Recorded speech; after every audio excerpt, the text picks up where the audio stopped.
এবারের দুর্গাপূজা অন্যান্য বারের তুলনায় সুষ্ঠু ও সুন্দরভাবে উদযাপিত হয়েছে। ষষ্ঠী থেকে নবমী প্রতিটি পূজা যথাযথ ধর্মীয় ভাবগাম্ভীর্যের মধ্য দিয়ে পালিত হয়েছে। ভক্তরা স্বতঃস্ফূর্তভাবে মণ্ডপে মণ্ডপে গিয়েছেন এবং মায়ের শ্রীচরণে পুষ্পাঞ্জলি প্রদান করেছেন। দশমী পূজায় পুষ্পাঞ্জলি শেষে সিঁদুর খেলে এবং নেচে গিয়ে দেবী দুর্গাকে বিদায় জানালেন কুমিল্লা এবং লাকসামের ভক্তরা। আব্দুল জলিলের তথ্য ভিডিওচিত্রে দেখুন বিস্তারিত লাকসাম টিভি নিউজে।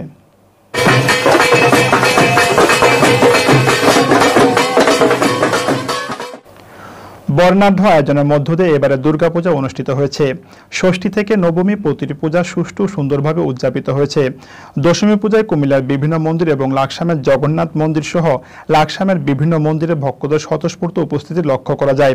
সকালে ভক্তরা নতুন পোশাক পরে পূজার বিভিন্ন উপকরণ নিয়ে মন্দিরে মন্দিরে সমবেত হয়েছেন দেবী দুর্গার শ্রীচরণে পুষ্পাঞ্জলি প্রদান করার জন্য।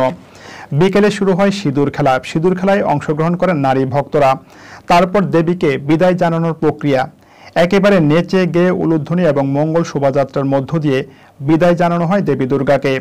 সন্ধ্যায় লাকসাম জগন্নাথ দিঘির পাড়ে 13টি পূজা মণ্ডপের প্রতিমা সহ শোভাযাত্রা করে ভক্তরা জড়ো হতে থাকেন। সন্ধ্যা থেকে রাত পর্যন্ত চলে নাচ গান এবং আরতি, সবশেষে বিসর্জন।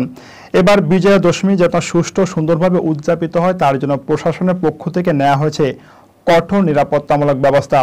এ সময় উপস্থিত ছিলেন লাকসাম থানার ওসি নাজনীন সুলতানা, লাকসাম উপজেলা পৌর প্রশাসক মিলন চাকমা, লাকসাম এরিয়া মেজর তাহসিন, কুমিল্লা দক্ষিণ জেলা পূজা উদযাপন ফ্রন্টের সভাপতি বাবু সুভাষ বণিক, লাকসাম উপজেলা পূজা উদযাপন কমিটির সদস্য সচিব বাবু বিশ্বতম সাহা বিশু, রমেন্দ্র ভট্টাচার্য, প্রধান উপদেষ্টা, মনোহরগঞ্জ উপজেলা পূজা উদযাপন ফ্রন্ট, টাবলু সাহা সহ আরো অনেকে।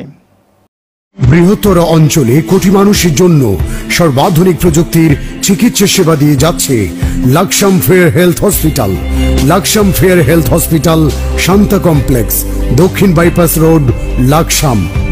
আন্তরিকতায় স্বল্প মূল্যে উন্নত সেবা।